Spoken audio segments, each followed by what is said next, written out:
Good morning, or I should say, noon. I've just been over to the farmer's market. My son Raymond and I were going to do a video this morning, but I called him and he had a sore throat and he wanted to sing, so we decided to delay that a few days. So I went over to the farmer's market and got all kinds of delicious food. I got watermelon, and tomatoes, eggs, ranch eggs, and some more of the vegetables. But anyway, here I am joining you. I won't always have singers and so on, singers' sons and so on to join me, but today I also had scorpions for breakfast.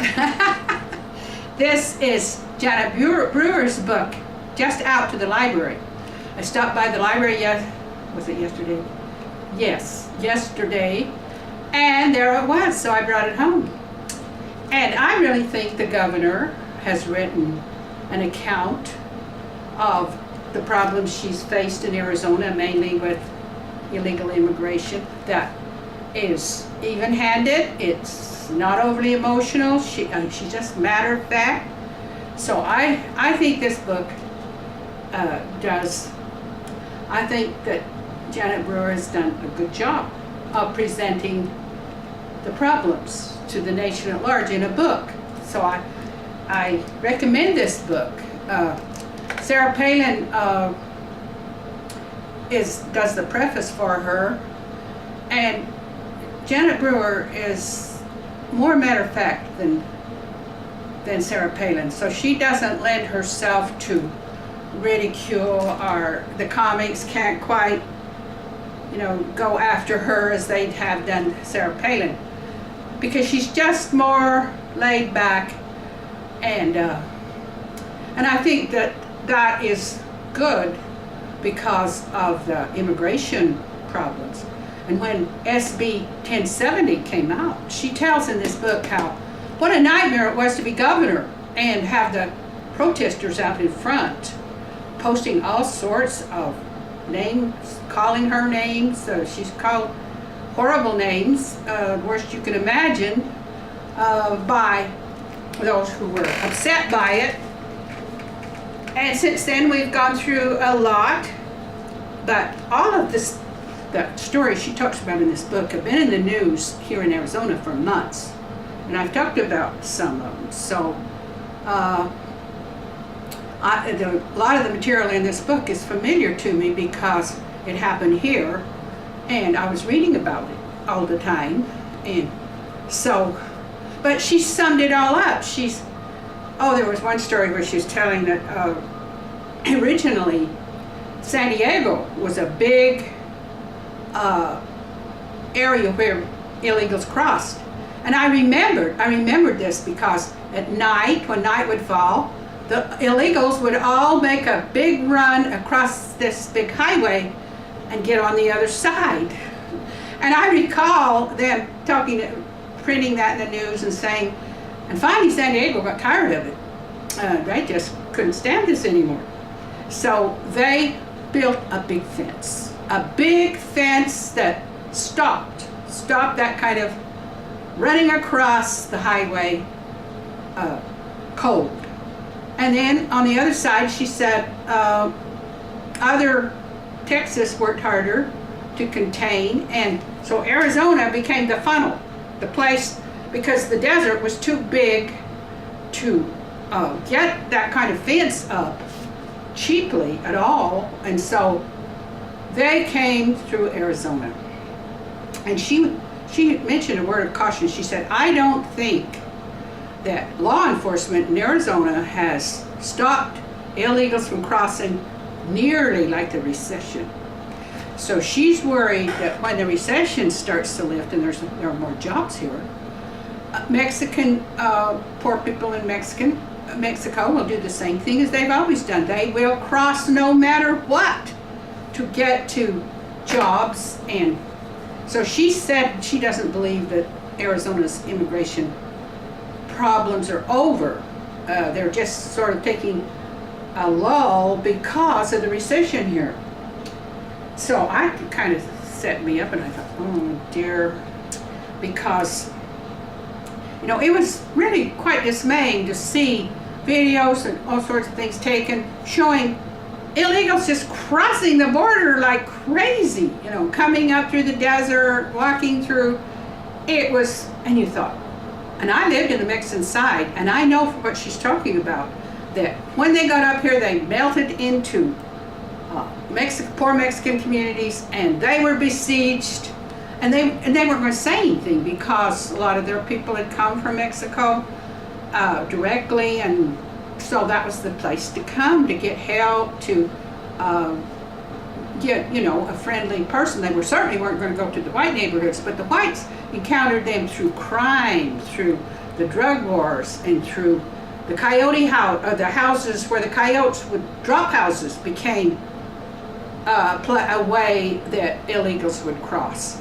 And so then the rest of us all started becoming, when I moved out of the district after living there 20 years, the way it was called to my attention is whenever there was an illegal that had caused a wreck and wasn't lawful, they didn't have registration or insurance or even a driver's license sometimes. So, and they'd be drunk drivers. So this was, then the drop houses have been very, and also the a loaded car coming across, not safe, just wall-to-wall people. And every time, and whenever the police arrest someone who has people running a drop house, and sometimes they're taken hostage. People are taken hostage, forced to run a drop house, where they can bring illegals, and then they can keep them there and call on all their relatives that care about them to send more money to get them out. So you've got a criminal element in the illegal immigration trade that is very disheartening. And so that all the criminals who are involved in, when they make a big drug bust, like not too long ago, Arpaio announced to the press that he had caught illegals with 50 pounds of meth. That's a lot of meth. And nobody even seemed to notice it across the nation. They weren't responding. Or the government wasn't, federal government, or the president wasn't responding. And so that's disheartening, because whenever they break the law in a very disturbing way, why then it seems to call, as what the governor feels, for some effort, some attention from both the president and Congress to do their part in trying to get at the real immigration problems. So I had to agree all along the way that I do not think Janet Brewer or law enforcement, no matter how you feel about Arpaio, is exaggerating the problems here. The drug cartel threats. My gosh, when you've had so many people killed in Mexico, then you know that just across the border, where the big market is for drugs all across the United States, so they can get them up through the corridor and out there through their connections. This is a national problem. It's not just Arizona problem, but Arizona's right at the border fighting and having to deal with the first leg into the United States. So I thought, well, I'm glad this book came out, because, this problem is probably like eating scorpions for breakfast for Janet Brewer, and for the rest of us who have sympathy for people who want a better life, who are desperate, but when accompanied by crime, extortion, breaking the law in all kinds of ways, drugs, it has to be dealt with. It really does. And I think President Obama is running the risk of not getting elected over that issue. That's one of the drawbacks. If he does not take a stronger stand so that he stands with, and she points out that she doesn't want, she's not trying for a Republican solution. She's just trying for a national solution to the problems of immigration, illegal immigration. Just deal with the problems without making it either a Republican issue or a Democrat issue.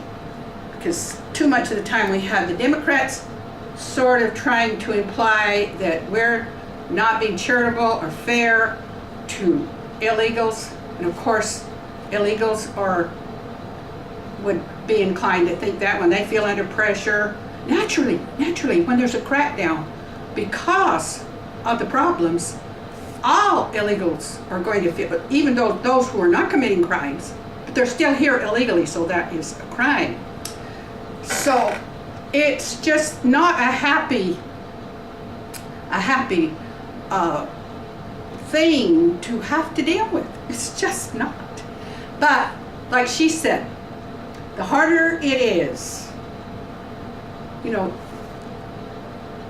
if you do the right thing, trying to do the right thing is harder if the problem is huge and very difficult to solve.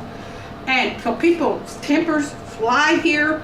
We know that the immigration problem is with us almost day and night. So, it's kind of in the corner of our mind, well, we got to deal with this. And so, but anyway, I was happy to think that this book came out, that our governor has written. I'm a big book reader, a big promoter, and I am just happy to say I'm not through the book yet, but I intend to read every bit of it so I can understand this governor better, so I can understand the problems she's facing better. So that's my word for today. Thank you. That scorpion tasted good. We like scorpions in Arizona. Okay, bye-bye.